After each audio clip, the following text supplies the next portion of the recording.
The All Progressives Congress presidential primary has held across the states of the Federation, including Imo, Kaduna, Edo, Ogun, Nasarawa, and Adamawa states.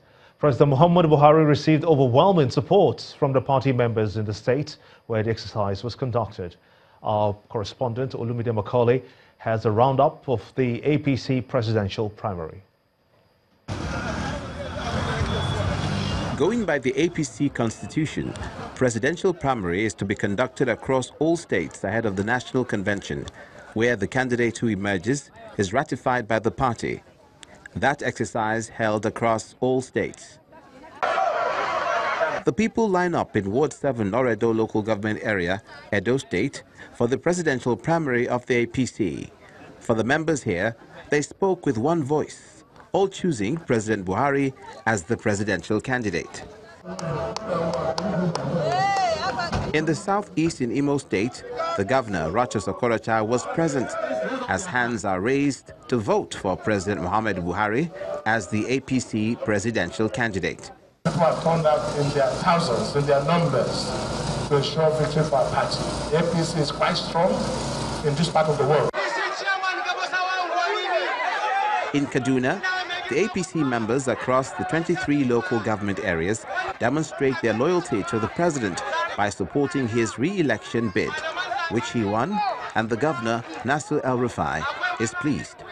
Seeing this large crowd supporting the re-election of I want to thank you. Also pleased with the turnout of voters in Kano State, including Gwale local government area, is the Commissioner for Information, Kano State. Even as the governor, Abdullahi Ganduje, alongside other party members, also voted for President Buhari as the party flag bearer. In Adamawa State, the Secretary to the Government of the Federation arrives in Yola to the warm embrace of APC supporters. The voting is done, and President Buhari once again emerges presidential flag bearer. The Secretary to the Government of the Federation says the APC has positive results for Nigeria.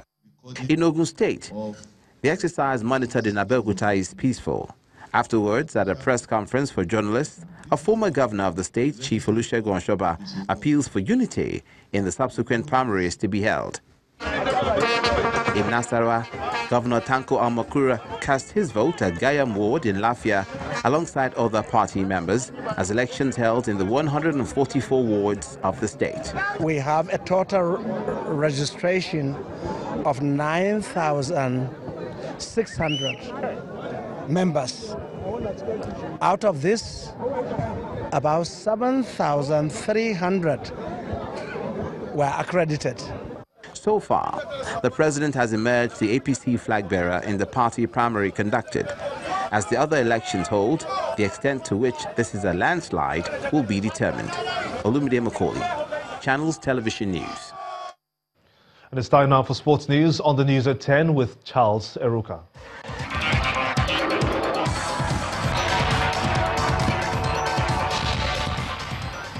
Many thanks, Gimba, and welcome to Sports News. Nigeria's historic run at the FIBA Women's World Cup has been halted in the quarterfinals by the United States of America. The Tigers made a great start to the game, taking the first quarter 17-9, but could not sustain the momentum as the two-time defending champions stepped on the gas in the final three quarters to win the contest 71-40.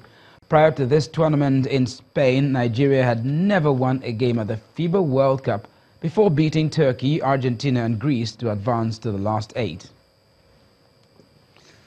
Well done to the Tigresses. Now, four-time winners Enyimba will face favourites Kano Pillars in the biggest clash of the quarterfinals of the 2018 ITO Cup.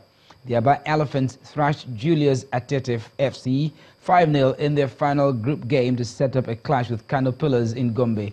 Rangers International of Enugu will face title holders Aqua United in Kano.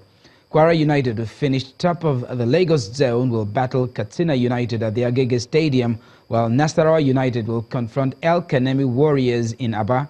The quarterfinals are scheduled to hold on Wednesday, October the 3rd. From football to tennis now, Serena Williams will miss the China Open and may not play again this season after a controversial US Open final defeat at the hands of Naomi Osaka. Her name, along with Sister Venus, was not in the draw for the event, which starts in Beijing on Saturday. Reports in the United States suggested the 37-year-old's season was over. The American is aiming to equal Margaret Court's record of 24 Grand Slam singles titles. Game, set and match on Sports News, and back to Gimba with the rest of the news at 10.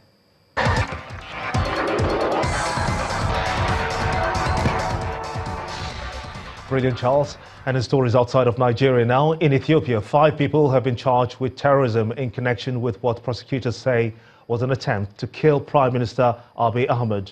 Prosecutors allege the plot was masterminded by an Ethiopian woman based in Kenya. They further stated that the attack was carried out by members of the country's largest ethnic group, the Oromo, because they believe that Mr. Abiy would not act in their interest, even though he is from the Oromo group. 2 people were killed and more than 100 injured in a grenade attack in June at a rally in the capital in support of the Prime Minister. A strong tsunami triggered by a magnitude 7.5 earthquake has hit a coastal Indonesian city. Officials say that waves of up to 2 meters high swept through Palu on Sulawesi Island not long after authorities had left a tsunami warning. At least 5 deaths have been reported, but it is not clear, though, if those were as a result of the tsunami. Last month, a series of earthquakes struck the Indonesian island of Lombok, killing hundreds of people. The biggest on August 5th killed more than 460. And the main news again. President Muhammadu Buhari today accused Nigerian elites of conspiracy of silence amidst mismanagement of the country's resources over the years. President Buhari bared his mind while speaking with the Nigerian community in New York, vowing to make a difference if re-elected into office. Also today, controversy continues to trail the outcome of the Osun state governorship elections. While the APC condemned the PDP's allegations of rigging, the PDP candidate vowed to seek redress in court. And 5 people were today charged in Ethiopia in connection with an alleged attempt to assassinate Prime Minister Abiy Ahmed. And that's how it's been on the news at 10 tonight. I want to thank you so much indeed for watching. I am Gimba Omar. On behalf of all of us here, have a splendid weekend. Bye for now.